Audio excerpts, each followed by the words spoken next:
Hello everyone. हम पढ़ रहे थे केमिस्ट्री क्लास 9th का chapter number 1 matter in our surroundings.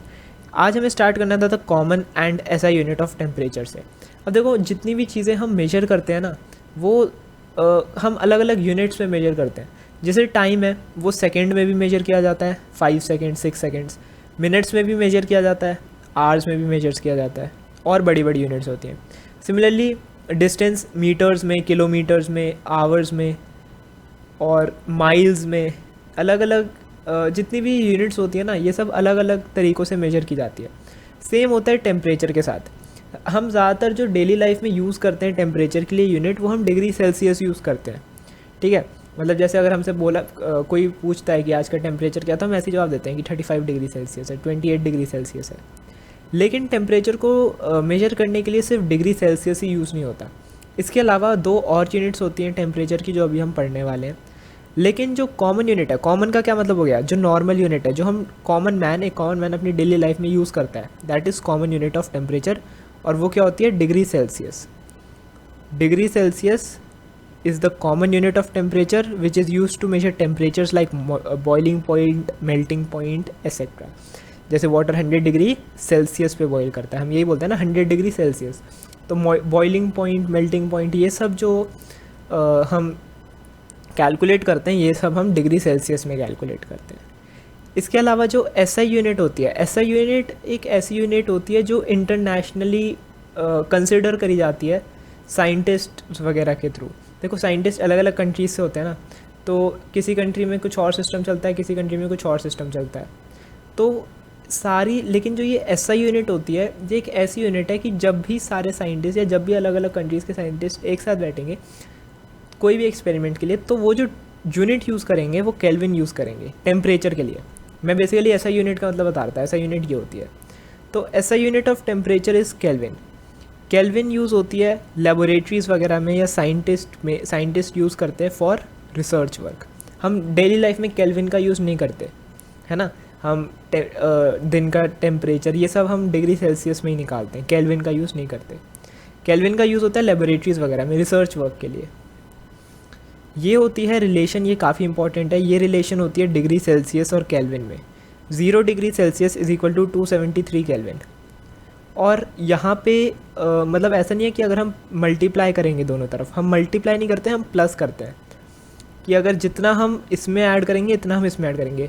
जैसे क्या हो गया, जैसे 0 डिग्री सेल्सियस 273 केल्विन है, तो 2 डिग्री सेल्सियस कितना होगा, हम दोनों तरफ 2 ऐड कर देंगे।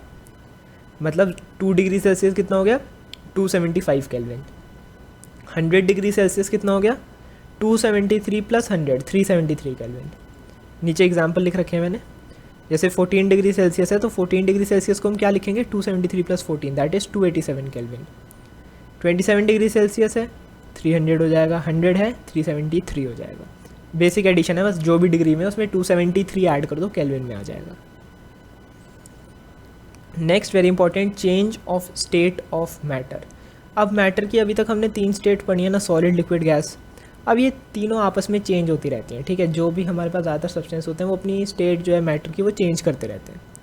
तो matter exist in 3 physical state, solid, liquid, gas, सबको पता है। Physical state of matter can be changed in 2 ways. हम दो तरीक़ों से जो फिजिकल स्टेट है मैटर की, उसको चेंज कर सकते हैं। एक टेम्परेचर से और एक प्रेशर से। इस वीडियो में टेम्परेचर पढ़ेंगे, नेक्स्ट वीडियो में प्रेशर के बारे में पढ़ेंगे। तो अभी हम पढ़ते हैं effect of change of temperature. तो टेम्परेचर के चेंज आने से 4 चीज़ें होती हैं। 4 चीज़ों में से पहली है सॉलिड टू लिक्विड। जब भी कोई चीज़ सॉलिड से लिक्विड में चेंज होती है तो उसे हम कहते हैं मेल्टिंग या फिर फ्यूजन, ठीक है। The process in which a solid changes into a liquid is called melting point eight atmospheric pressure. ये वर्ड्स इंपॉर्टेंट है, ये आपकी डेफिनेशन है, ठीक है। भले इस डेफिनेशन से समझना है, लेकिन आपको याद यही डेफिनेशन करनी है क्योंकि ये अप्रोप्रिएट है। At atmospheric pressure the temperature at which solid melt is called melting point.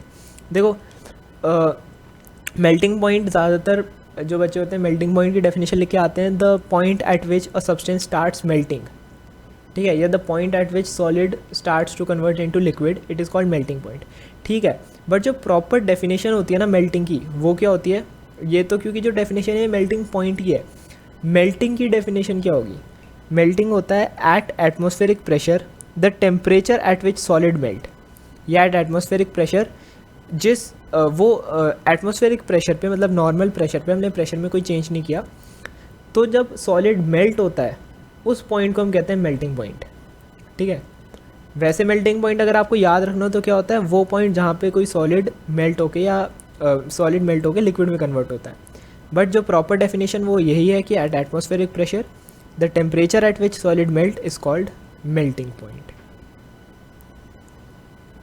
When a solid substance, अब होता क्या है, when a solid substance is heated the heat energy makes the particle vibrate more vigorously.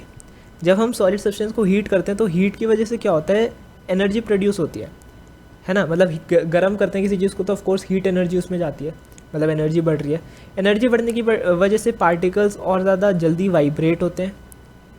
Melting point पे जब वो temperature इतना बढ़ जाता है कि हम उस सब्सटेंस के मेल्टिंग पॉइंट पे पहुंच जाते हैं, तो क्या होता है, मेल्टिंग पॉइंट पे काइनेटिक एनर्जी इतनी ज़्यादा बढ़ जाती है कि वो अपने आसपास जो फोर्स ऑफ अट्रैक्शन है उसको ब्रेक करती है और छोटे छोटे ग्रुप्स बना लेती है। ठीक है, सॉलिड में क्या होता है, पार्टिकल्स टाइटली एक दूसरे से एकदम चिपके हुए होते हैं। मेल्टिंग पॉइंट पे ये पार्टिकल्स खुलने लगते हैं क्योंकि इनकी काइनेटिक एनर्जी इतनी बढ़ जाती है कि ये बहुत जल्दी जल्दी वाइब्रेट होते हैं। काइनेटिक एनर्जी बढ़ने से बहुत जल्दी जल्दी वाइब्रेट होते हैं और उसकी वजह से क्या होता है, इनके बीच में गैप्स आ जाते हैं, ये थोड़ा सेपरेट हो जाते हैं और गुच्छे बन जाते हैं एक तरीके से। तो वो क्या होता है, लिक्विड के में होता है ये सब जो ग्रुप्स होते हैं, तो लिक्विड की प्रॉपर्टी हो गई। तो क्या हुआ, ये सॉलिड से वो सब्सटेंस लिक्विड में चेंज हो गया। ये था हमारा melting. Next, liquid to gas. Liquid to gas होता है बॉइलिंग या फिर वेपराइजेशन। ठीक है, वो था मेल्टिंग या फ्यूजन, ये है बॉइलिंग या वेपराइजेशन। ये भी ज़्यादा कुछ डिफरेंस नहीं है, इसमें बस लिक्विड जो है वो गैस में चेंज होता है। उसमें क्या था, सॉलिड लिक्विड में चेंज होता है, इसमें लिक्विड गैस में चेंज होता है। At atmospheric pressure the temperature at which liquid boils and changes into gas is called boiling point. Atmospheric pressure पे वो टेम्परेचर जहाँ पे कोई लिक्विड बॉयल होना स्टार्ट होता है उसे हम कहते हैं बॉइलिंग पॉइंट।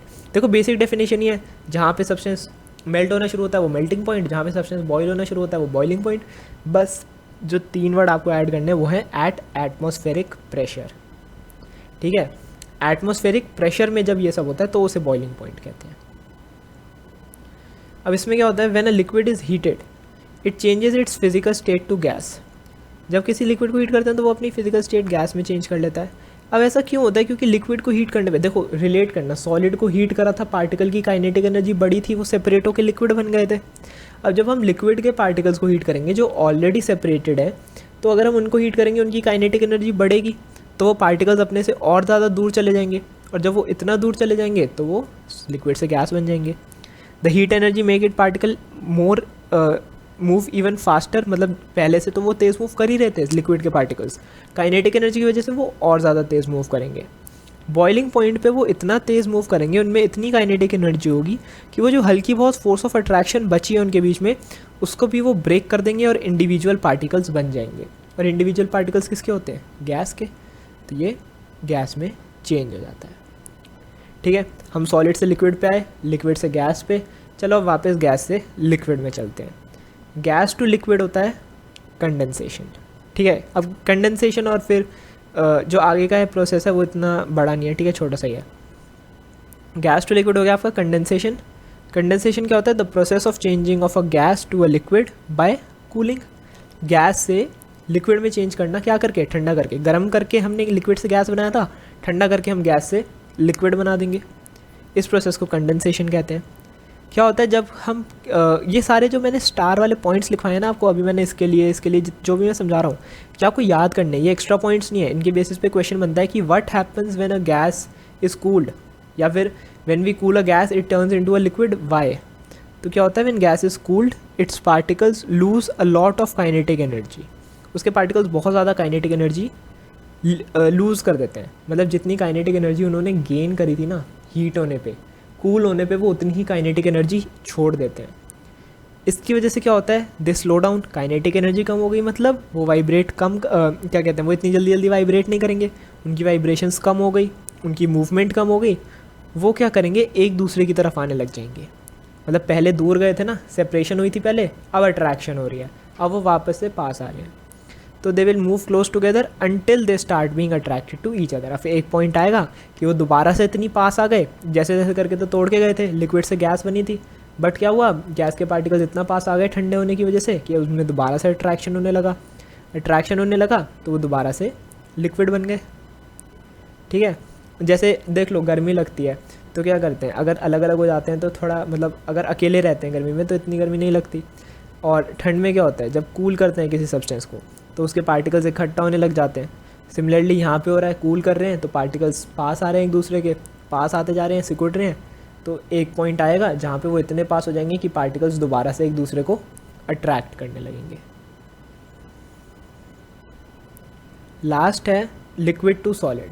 ठीक है, सॉलिड से लिक्विड बनाया था गर्म करके, यहाँ पे लिक्विड से सॉलिड दोबारा बना रहे हैं फ्रीज करके। The process of changing a liquid into a solid bye cooling is called freezing. It also mean solidification, और ये मेल्टिंग का रिवर्स होता है। ठीक है, इसे सॉलिडिफिकेशन भी कहते हैं और ये मेल्टिंग का रिवर्स होता है। When a liquid is cooled, जब हम किसी लिक्विड को कूल करते हैं तो क्या होता है, उसके पार्टिकल काइनेटिक एनर्जी लूज़ करते हैं। सेम रीज़न है, ठीक है, काइनेटिक एनर्जी लूज़ करते हैं। काइनेटिक एनर्जी लूज़ करने की वजह से वो थोड़ा धीरे मूव करते हैं। जैसे लिक्विड के पार्टिकल्स पहले थोड़ा तेज़ मूव कर रहे थे, अब धीरे मूव करते हैं। धीरे मूव करेंगे कब तक, जब तक फ्रीजिंग पॉइंट नहीं आ जाता। और फ्रीजिंग पॉइंट आते ही क्या होगा, वो इतना पास आ जाएंगे कि वो एक जगह पे रुक जाएंगे।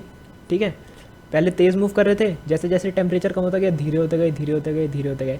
फ्रीजिंग पॉइंट पे ये कंडीशन हो जाएगी कि वो अब मूव ही नहीं कर रहे हैं, वो एक जगह पे बंद हो गए हैं, वो एक जगह पे आके इकट्ठा हो गए हैं। फोर्स ऑफ अट्रैक्शन इतनी ज़्यादा हो चुकी है कि अब वो अपनी ही जगह पे वाइब्रेट कर रहे हैं। और अपनी जगह पे वाइब्रेट कौन करता है, solid, hence liquids become solid. अब ये एक जनरल सा फ्लो चार्ट है। सॉलिड को हीट करा लिक्विड बना, लिक्विड को हीट करा गैस बना, गैस को ठंडा करा लिक्विड बना, लिक्विड को ठंडा करा दोबारा से सॉलिड बन गया। बीच में इसमें बस एक कमी है, इसको भी पूरा कर देते हैं। सॉलिड से गैस बना सब्लिमेशन, गैस से सॉलिड बना सब्लिमेशन। ठीक है, तो ये भी आप ऐड कर सकते हो आप चाहो तो। इसी के साथ यहाँ पे ये वाला टॉपिक ख़त्म होता है। नेक्स्ट वीडियो में हम लेटेंट हीट वाला जो टॉपिक है, जो काफ़ी इंपॉर्टेंट है, वो स्टार्ट करेंगे।